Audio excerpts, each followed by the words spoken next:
이 세상에 태어난 이유가 다 있다. 하루씨의 오토바이는 벌써 1시간째 같은 길을 맴돌았다. 아무리 메모지에 적힌 주소를 찾으려 해도 도무지 찾을 수가 없었다. 누군가가 피자를 시켜놓고 장난으로 없는 주소를 말한 것이다. 하루씨는 돌아오는 길에 왠지 마음이 씁쓸했다. 하지만 그리 기분이 상하지는 않았다. 그래, 아직도 세상은 맑아. 장난 전화를 했던 그 꼬마가 있기에 이 세상은 어쩜 이렇게 깨끗할 수 있는지도 모르지.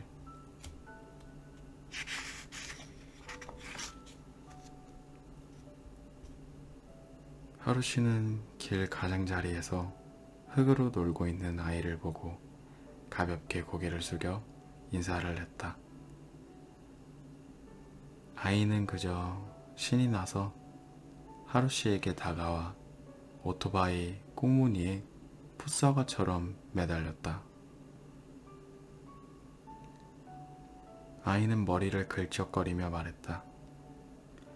하루 아저씨, 내 키는 왜 다른 아이들보다 작은 거죠? 왜 자라다 만 거죠? 엄마가 너무 미워요. 하루씨는 아이의 머리를 쓰다듬어주며 말했다.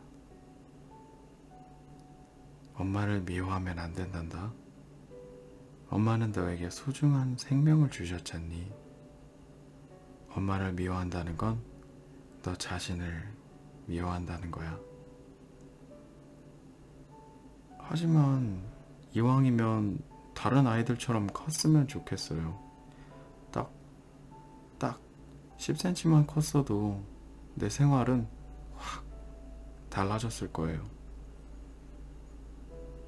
하루씨는 자신의 조그마한 눈을 콕 누르며 말했다. 너를 작게 만든 이유가 분명 있을 거야. 하느님께서 자신이 너무 높은 곳에 있기 때문에 간혹 낮은 곳에 있는 사람들을 돌볼 수 없을 때가 있지. 그럴 때 대신 너보고 낮은 곳에 있는 사람을 잘 보살펴 주라고 널 작게 만드신 걸 거야. 그러니 낮은 것에 더 많이 신경을 써주면 돼. 이름 없는 들꽃도 사랑해주고 기어다니는 곤충들도 사랑해주고 그리고 이 아저씨의 눈이 아주 작지? 이것도 다 하늘의 뜻이야. 크고 위대한 것만 좋지 말고 작고 소중한 것에도 애정을 가지라는. 그래서 지금 난 이렇게 너랑 얘기를 나누고 있잖니? 하루씨의 말을 듣고 아이는 기분이 좀 괜찮아졌는지 더 이상 까치발로 서지 않았다.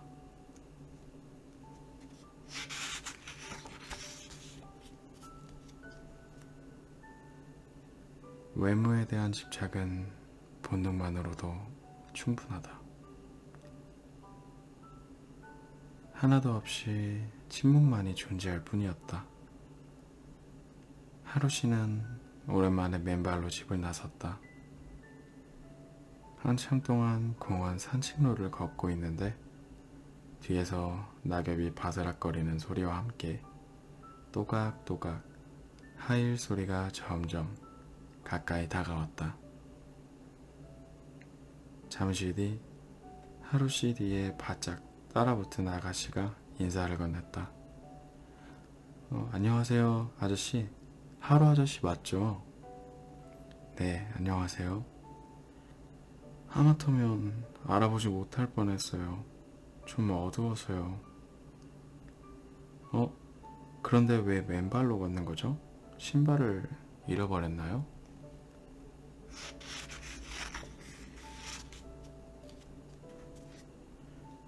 아니요. 곤히 잠들고 있는 밤하늘이 혹시나 깰까봐 그런 거예요.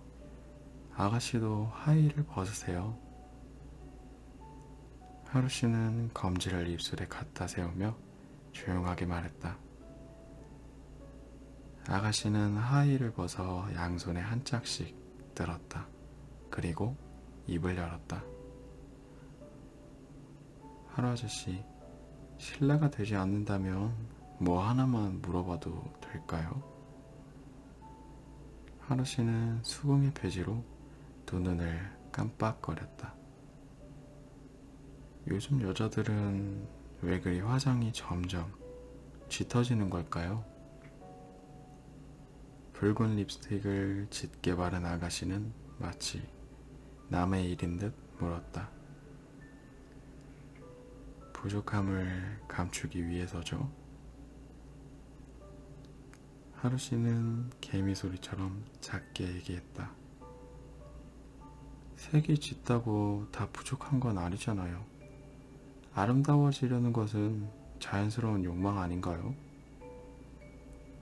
아가씨는 높은 음성으로 따지듯 되물었다. 하루씨는 발가락 사이에 낀 한없이 투명한 흙의 느낌을 느끼며 부드럽게 말했다. 모든 욕망은 막다른 골목으로 가는 지름길이랍니다. 거짓말을 숨기기 위해 더 큰 거짓말을 해야 하는 것처럼 말이죠. 저 밤하늘을 보세요. 비록 별 하나 없는 맨 얼굴이지만 참으로 우아하고 투명하지 않나요?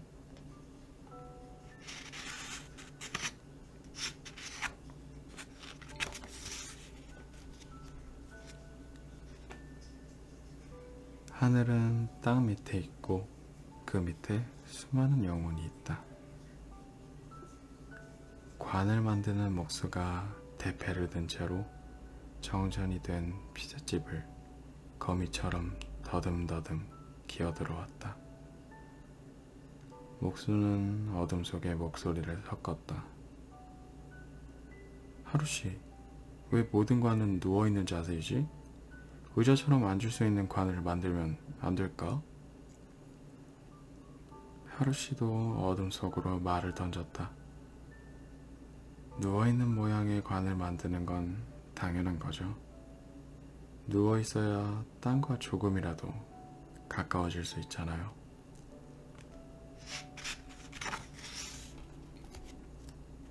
왜 그렇지? 죽으면 하늘로 가지 않나? 누워있는 것보다 앉아있는 자세가 하늘로 가기에는 더 수월할 텐데. 하늘은 땅 위에 있는 게 아니라 땅 밑에 있답니다. 그러니 누워있는 게 더 빠르죠.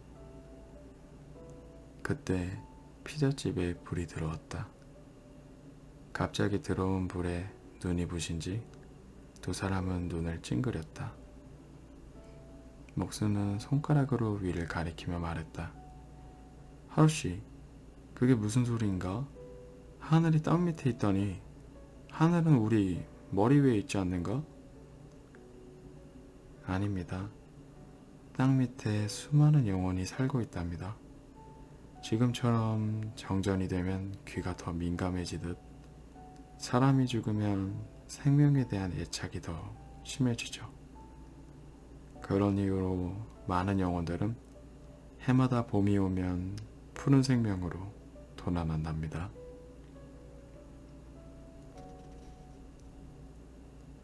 거미는 그가 짜놓은 거미줄에 걸리는 법이 없다. 하루씨는 피자집을 들어오자마자 창문을 활짝 열었다. 닫힌 창은 이미 창이 아니기 때문이다. 갈 길 몰라 방황하던 잠자리 수십 마리가 창가로 날아들어왔다. 피자집은 금세 부푼 빵처럼 풍요로워졌다. 하루씨는 잠자리 꼬리를 잡고 가게에 이곳저곳을 날아다녔다. 그때 한 사춘기 소녀가 황급히 피자집으로 돌아오더니 다짜고짜 하루씨에 물었다. 사람이 사람을 좋아하면 안 되나요? 말씀해 주세요. 사람이 사랑을 좋아하면 안 되나요? 한순간이라도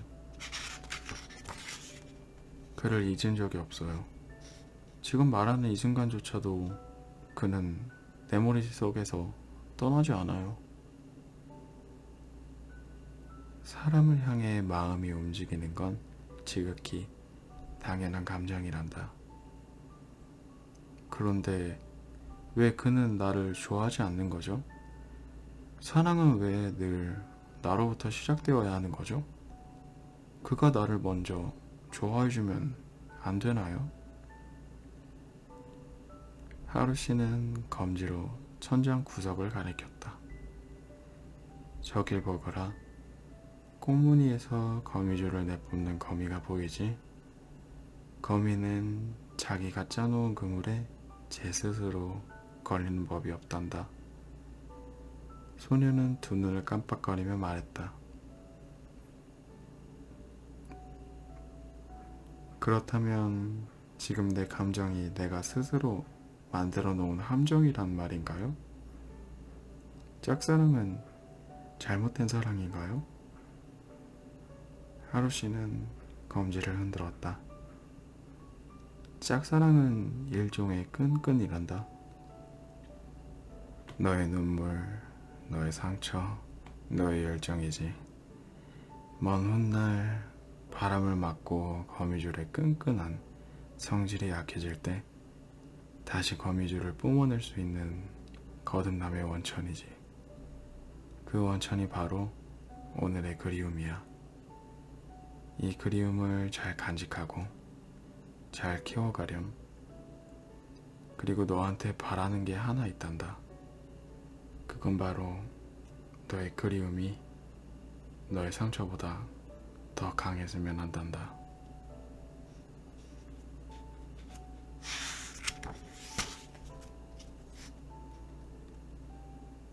지구가 둥근 이유. 앞니 빠진 아이가 야구공을 만지작거리며 하루씨를 찾아왔다. 왜 지구는 이 야구공처럼 둥글죠? 세모이면 안 되나요? 말 한 목걸이면 어때서요? 하루씨는 꼬마에게 헬멧을 건네며 말했다. 나랑 어디 좀 갈래?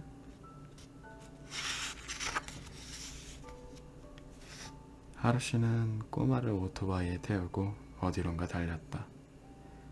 하루 아저씨, 지금 어디 가는 거죠? 너의 예전 모습을 보러 가는 거야. 꼬마는 고개를 갸우뚱거렸다. 오토바이가 도착한 곳은 극장 옆에 있는 자그마한 산부인과였다. 하루씨와 꼬마는 엄지발가락을 세워 총총총 신생아실로 걸어갔다. 두 사람은 신생아실 유리창에 코를 박고 방금 태어난 갓난아이를 신기해하며 바라보았다. 빛에 대한 두려움으로 가득한 갓난아이의 얼굴을 보며 하루씨는 서서히 입을 열기 시작했다. 꼬마야, 엄마의 뱃속에서 아이가 나올 때 머리부터 내밀지 않고 만약 발가락이나 손부터 넣었다면 엄마가 어땠을 것 같니? 아마도 엄마는 많이 아팠을 거야. 너가 왜 지구가 둥근지 물었지? 네, 지구도 마찬가지야. 지구의 엄마는 우주란다. 우주라는 거대한 배 속에서 지구가 너의 말대로 세무거나 마른 먹거리였다면 어떠했겠니? 우주는 지구를 낳지 못했을지도 몰라. 지구가 둥그렇기 때문에 아주 부드럽게 낳을 수 있었지. 저 아이처럼 말이야.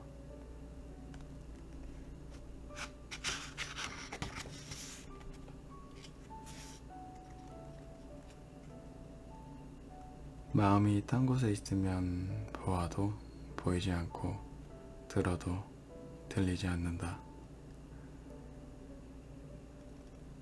산등성이에 걸려있던 전엽성 강한 먹구름이 신나는 퇴근길을 가로막았다. 먹구름은 순식간에 소낙비로 둔갑을 했다. 길거리는 이리저리 뛰어다니는 사람들로 인해 육상 경기장을 방불케 했다. 빗물에 미끄러져 전봇대 앞에서 무릎을 꿇는 사람도 볼 수 있었다. 하루씨는 무릎까지 내려진 피자집 셔터 문을 통과하기 위해 허리는 낮추고 무릎은 땅바닥에 대었다. 그리고는 거북이처럼 가게 안으로 슬슬 기어들어갔다. 하루씨는 싱크대 옆에 비스듬히 세워진 우산 하나를 챙겼다. 그리고 공둥이를 앞세워 다시 밖으로 기어 나왔다.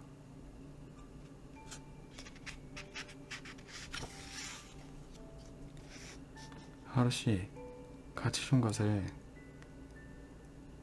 이발소를 운영하는 아저씨가 하루씨를 불렀다. 이발소 아저씨는 신문으로 머리를 덮은 채 하루씨에게도 달려들었다. 싫어요. 이건 제 우산이에요. 하루씨는 퉁명스럽게 대답했다. 자네 왜 그러나? 난 이 우산이 필요하네. 지금 내 머리 좀 보게. 머리카락이 다 빠지고 이제 2가닥밖에 남지 않았네. 이발소 아저씨는 우산 안으로 들어오려 했지만 하루씨는 힘을 주며 밀쳐냈다. 이 우산은 제 거예요. 저리 가세요. 이발소 아저씨는 하루씨의 냉소적인 태도에 너무나 당황스러운 나머지 아무 말도 할 수가 없었다. 그렇게 상냥하고 관대하고 심지어 바보스럽기까지 한 하루씨가 참으로 이상하게 변했는걸? 이발소 아저씨는 마음속으로 생각할 뿐이었다. 하는 수 없이 다시 젖은 신문으로 2가닥의 머리카락을 가린 채 이발소 아저씨는 고개를 갸웃거렸다. 설마 하루씨가 장난하는 건 아닐까? 이발소 아저씨는 다시 뒤를 돌아보았지만 하루씨의 우산은 그를 외면했다. 다음날, 그날도 어제처럼 퇴근길에 또다시 갑작스레 비가 쏟아졌다. 이발소 셔터문과 피자집 셔터문이 거의 같은 시각에 내려졌다. 이발소 아저씨는 오늘도 우산을 준비하지 못했다. 그래서 청원 밑에 쪼그려 앉아 비가 먹기만을 기다렸다. 그 광경을 본 하루씨는 우산을 빙빙 돌리며 이발소 쪽으로 걸어갔다.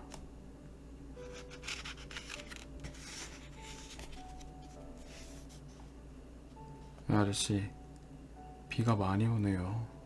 저와 함께 발 맞추지 않을래요?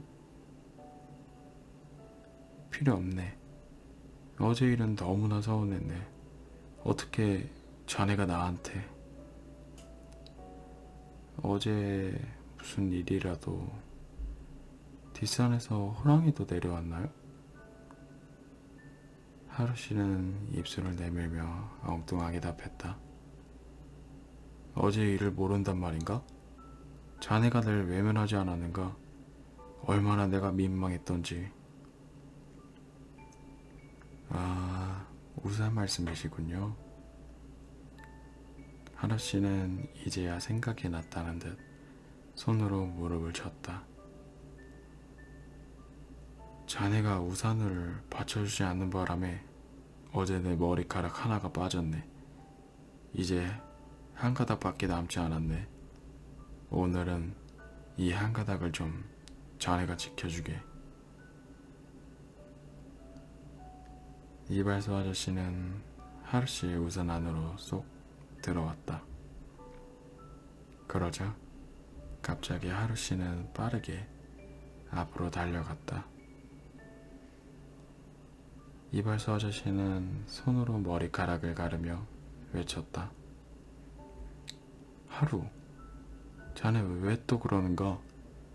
우산 하나로 지금 생색내는 건가? 어떻게 자네가 이럴 수 있단 말인가? 하루씨는 이발소 아저씨와 조금 거리를 둔 채 말했다. 아저씨, 오늘 그 한 가닥마저 빠지면 다음부터는 같이 우산을 쓸게요. 그런 고약한 말을 하다니, 자네 지금 정신이 있는 건가? 하루씨는 비 사이를 뚫으며 큰 소리로 외쳤다. 아저씨, 죄송해요. 아저씨 고민이 없어야 손님의 머리카락을 제대로 자를 수 있잖아요. 오늘 머리카락 한 가닥이 마저 빠지면 아마도 아저씨는 이 세상에서 가장 솜씨 좋은 이발사가 되실 거예요.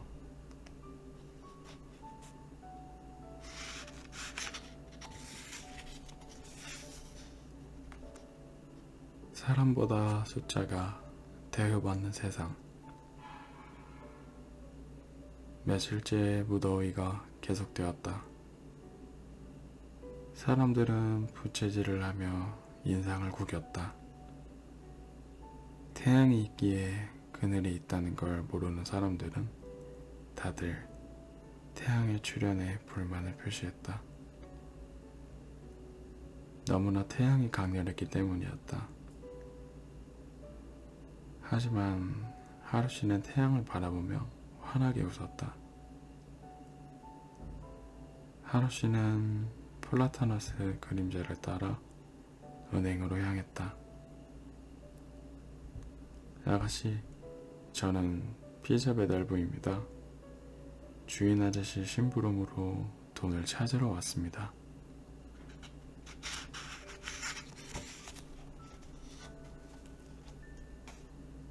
여직원은 사무적인 말투로 말했다.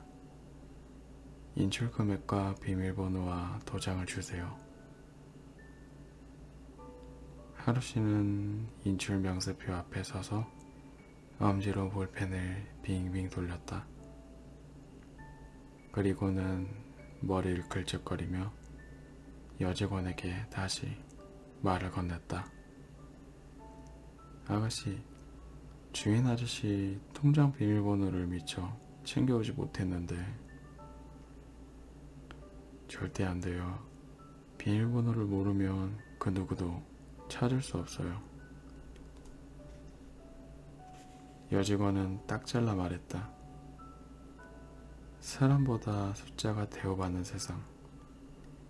집의 평수, 결혼, 혼수 비용, 시험 성적, 자동차 배기량.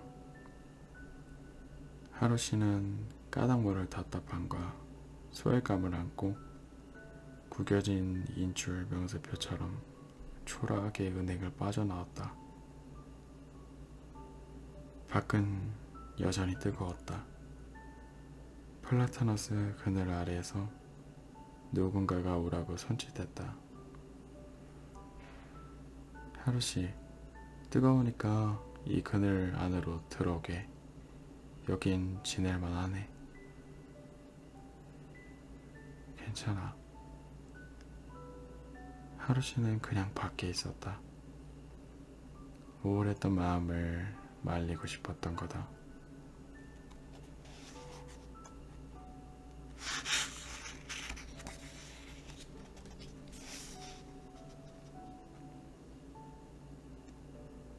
유유히 흐르는 물에 가끔씩은 돌멩이를 던져라. 주유소 점원이 오토바이에 기름을 넣다 말고 대뜸 하루씨에게 물었다. 제가 이 기름보다 더 못한 인간인가요? 하루씨는 대꾸도 없이 미터기를 바라보았다. 점원은 더 큰 소리로 말했다. 아저씨, 제 말이 안 들려요? 왜 대답해주지 않는 거죠? 그렇군요. 제가 정말 이 기름보다 더 가치 없는 존재이군요.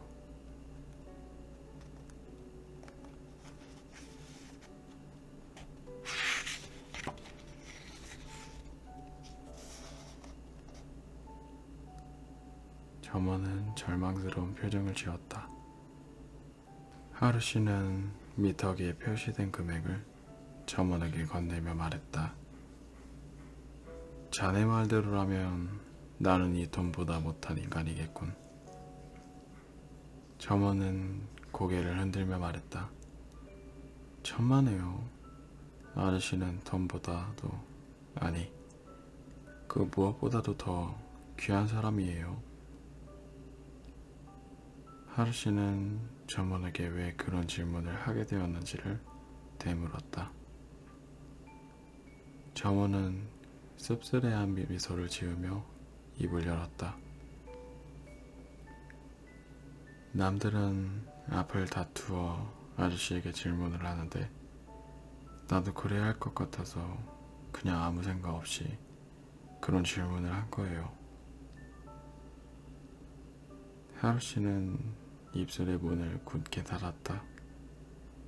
그리고 한참 후에 목이 잠긴 소리로 입술을 파르르 떨며 나지막이 말했다. 미안하네. 자네 덕분에 나는 큰 걸 깨달았네. 내 존재가 다른 이들에겐 감옥이 될 수 있겠구나 하고 생각을 하게 되었네.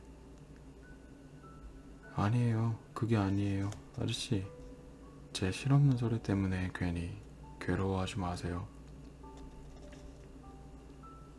하루씨는 점원의 손을 쥐며 옷을 벗는 벌구덩이처럼 부끄러운 마음으로 말했다. 다른 사람에게 의무감으로 살지 말라고 하면서 난 여태 의무감으로 사람을 대했던 것 같네. 자네야말로 요요히 흐르는 내 가슴에 파도를 일으킨 돌멩이와도 같은 존재네. 정말 고맙네.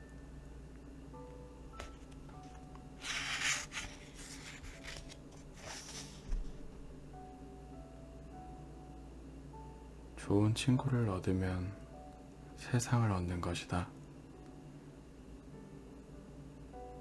코끝에 고드름을 달고 다니는 어린이가 지도를 들고 하루씨를 찾아왔다. 어린이는 돌돌 말린 지도를 폈다. 그리고는 손끝으로 자그마한 섬을 가리키며 말했다. 하루 아저씨, 섬은 참 심심해요. 늘 혼자 있잖아요. 하루씨는 고개를 내저었다. 그렇지 않아. 섬은 절대 혼자가 아니란다. 매일 밤 물고기들은 섬을 지켜주기 위해 물살을 밀어낸단다.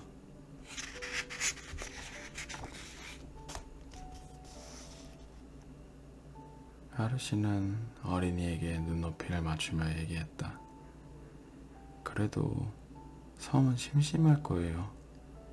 같이 마주 앉아 병정놀이 할 친구가 없잖아요. 어린이는 찌릿 혀를 차며 말했다. 왜 친구가 없니? 물고기가 있지 않니? 딸랑 물고기만요? 하루씨는 낮은 목소리로 차근차근 말했다. 섬의 좋은 친구는 물고기란다. 그리고 물고기의 친구는 마음 좋은 등대이고 마음 좋은 등대의 친구는 멋진 갈매기지. 멋진 갈매기의 친구가 누군지 아니? 바로 하늘이란다. 그러니 섬의 친구는 물고기뿐만 아니라 등대와 갈매기, 거기다 하늘도 있는 거란다. 좋은 친구 하나가 있다는 것은 세상의 모든 것을 다 얻는 것과 같은 거란다. 그렇군요. 어린이는 지도에 그려진 섬을 부러운 눈으로 쳐다보았다. 그 어린이를 바라보는 하루씨의 눈망울도 초롱초롱 빛났다.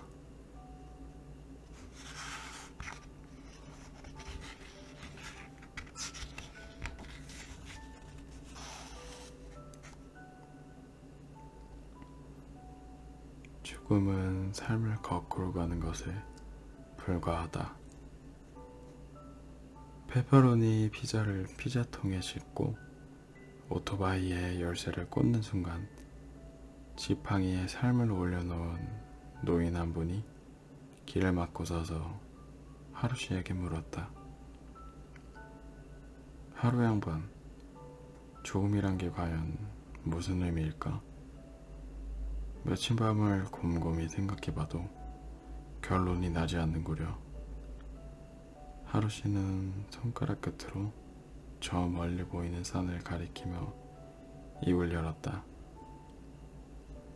저 산 꼭대기에 그 답이 있습니다.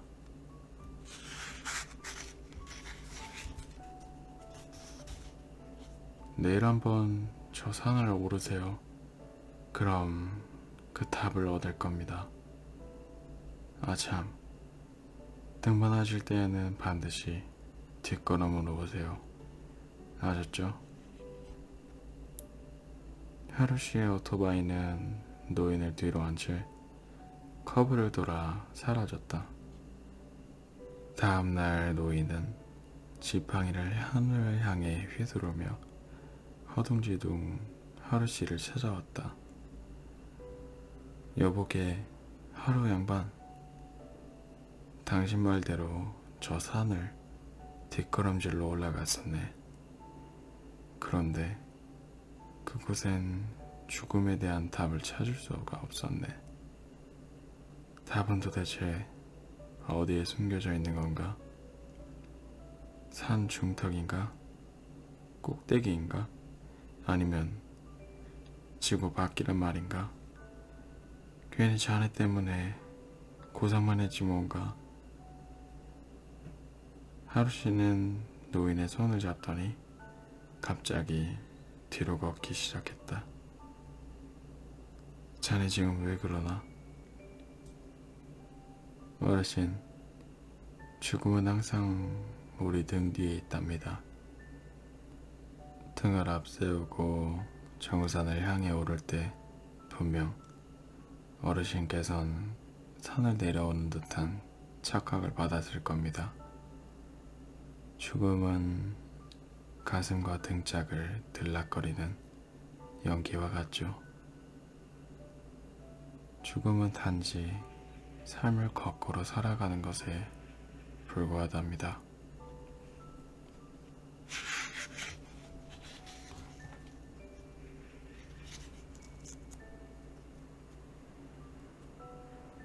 눈썹이 어디에 있을까? 하루씨와 의형제를 맺은 친한 친구가 피자집에 놀러왔다. 그리고 의자에 앉자마자 대뜸한다는 소리가 속았다 라는 것이다. 하루씨는 눈을 깜빡거리며 의자를 앞으로 당겨 앉았다. 친구, 왜 그러나? 속았다니 그게 무슨 소린가? 자네 사기라도 당했나? 차근차근 얘기해보게. 친구는 담배에 불을 붙인 후 길게 한 모금 빨더니 연기와 함께 말을 내뱉었다.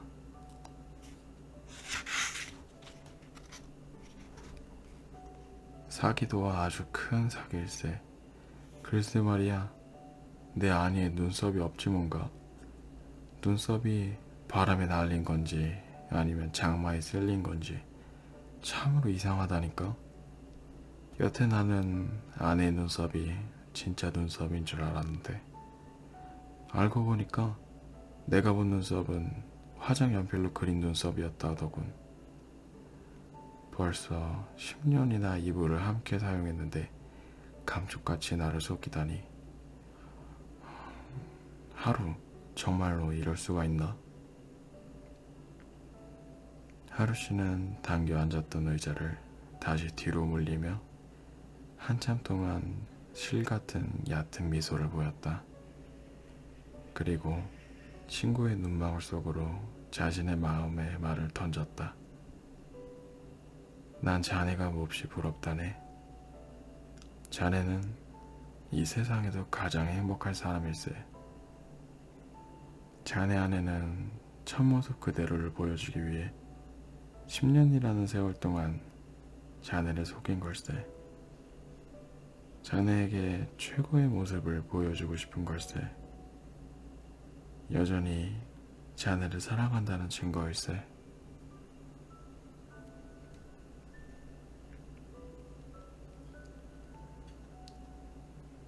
만나지 않았지만 가볍게 느껴지는 사람. 낯선 한 소녀가 낙엽 더미 위에 앉아 책을 읽고 있는 하루씨에게 다가왔다. 그리고는 다짜고짜 손바닥으로 하루씨의 엉덩이를 찰싹 때렸다. 하루씨는 깜짝 놀랐다. 그리고 하루씨는 눈을 깜빡거리며 소녀를 멍하니 올려다보았다. 소녀는 아주 유쾌한 표정을 지으며 입을 열었다. 하루 아저씨, 지금 읽고 있는 책 푸시킨의 시집 맞죠? 제가 가장 좋아하는 시인이 바로 푸시킨이에요. 삶이 그대를 속일지라도. 아참, 아까는 놀라셨죠? 저도 모르게 그만 아저씨의 엉덩이를 때렸어요. 푸시킨 시집을 보니까 너무나 반가워서 그랬어요. 미안해요. 어떻게 하죠? 제가 큰 실수를 했어요. 소녀는 연신 고개를 숙이며 미안함을 표시했다. 하루씨는 미안해하는 소녀를 보며 마치 시인처럼 말했다. 노여워하거나 화를 내지 말라. 괜찮아. 미안해할 필요 없단다. 많이 만나지 않아도 서로 느껴지는 사람이 있지. 나도 배달 가는 길에 짜장면 배달부나 신문 배달부, 우편 배달부와 마주치면 가끔씩은 손바닥을 마주치고 싶어 하거든. 내 엉덩이가 바로 손바닥이지. 뭐, 안 그러니?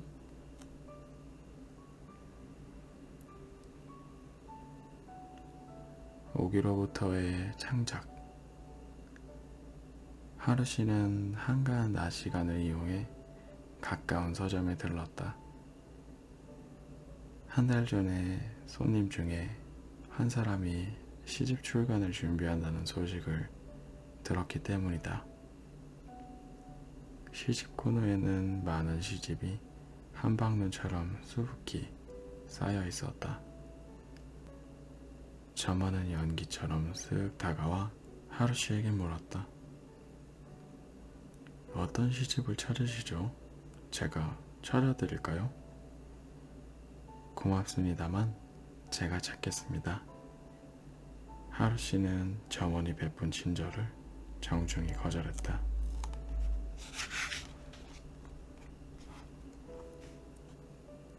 책을 찾는 즐거움과 여유를 점원에게 빼앗기고 싶지 않아서였다. 하루씨는 이 시집 저 시집을 펼치며 시의 바다에 첨벙 몸을 던졌다. 하루씨는 책장을 넘기면서 접어두고 싶은 시를 간혹 발견하였다. 하지만 어떤 시들은 음악적인 감성으로 시작하여 수학적으로 마무리되는 별 좋지 않은 시도 발견되었다. 모든 사람들이 시인이 될 순 없지만 한 줄기의 시가 될 수 있다면 얼마나 세상은 아름다울까? 하루씨는 시처럼 살 수 있기를 마음속으로 기도했다. 하루씨는 찾는 시집을 끝내 찾지 못하고 다른 시집 몇 권을 사들고 서점을 나왔다. 그날 밤 때마침 시집 출간을 준비 중이었던 그 사람이 가게를 찾아왔다. 하루씨는 서점에 갔다 왔다고 말을 건넸다. 제가 손님께서 펴는 시집을 사려고 서점에 갔는데 시집이 보이지 않아서 그냥 왔습니다. 손님은 침울한 표정을 지으며 말했다. 시집은 아직 출간되지 않았습니다. 왜 그렇게 늦어지는 거죠? 무슨 일이라도 있나요? 하루씨, 당신은 내 심정을 모릅니다. 하루씨는 손님의 마음을 그 누구보다 잘 안다고 생각했는데 손님의 말을 들으니 약간 서운한 마음이 생겼다. 왜 그러시죠? 저에게 말씀해보세요. 전 당신이 지은 시를 좋아하는 열렬한 팬이잖아요. 손님은 담배를 입에 물고 성냥불도 붙이지 않은 채 덤덤히 말했다. 출판사에 내 자식 같은 작품을 보낸 지 벌써 반년이 지났는데 아무리 기다려도 연락이 오지 않는 겁니다. 꼭 갓난아이를 남의 집에 버리고 온 느낌이에요. 아마 출판사는 그 아이가 귀찮았던 모양이에요.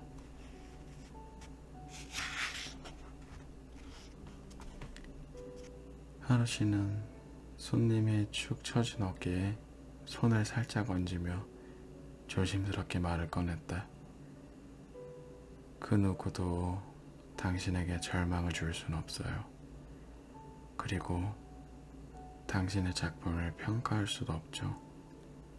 그러나 출판사 측은 아마도 당신에게 창작에 대한 오기를 가르쳐주기 위해서 일부러 연락을 하지 않고 있는지 몰라요. 힘들 땐 한없이 깊게 힘들어하세요. 그 고뇌의 깊이가 곧 작품일 테니까요. 여기저기에서 퇴짜를 받아봐야 그 깊은 작품이 나오지 않을까요? 그리고 당신은 이미 시인이에요. 시집을 내야만 꼭 시인인가요? 당신은 늘 저에게 사람 냄새를 주시잖아요. 하루씨의 말을 들은 손님은 고개를 끄덕거렸다. 고마워요, 하루씨. 오늘의 위로도 오늘의 상처도 시로 써야겠어요. 지금 당장요.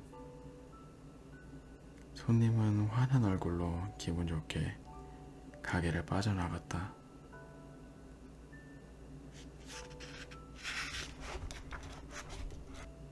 개미 한 마리의 죽음은 시간의 태보와도 같다. 이마가 툭 튀어나온 장난꾸러기 꼬마가 개미 한 마리를 선인장 가시에 꽂으며 놀고 있었다. 그 광경을 본 하루씨가 꼬마에게 다가가 물었다. 꼬마야, 개미가 아파하지 않을까? 꼬마는 고개를 내저으며 당돌하게 말했다. 전혀요. 개미는 아프다는 걸 느끼지 못할 거예요. 너무 작고 하찮은 것들이잖아요.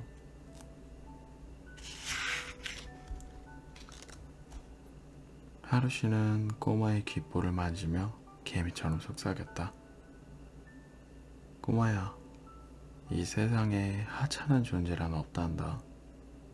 이 작은 개미 한 마리의 죽음은 곧 시간의 퇴보를 의미한단다. 여태껏 지구를 돌린 건 바로 이 자그마한 개미였단다.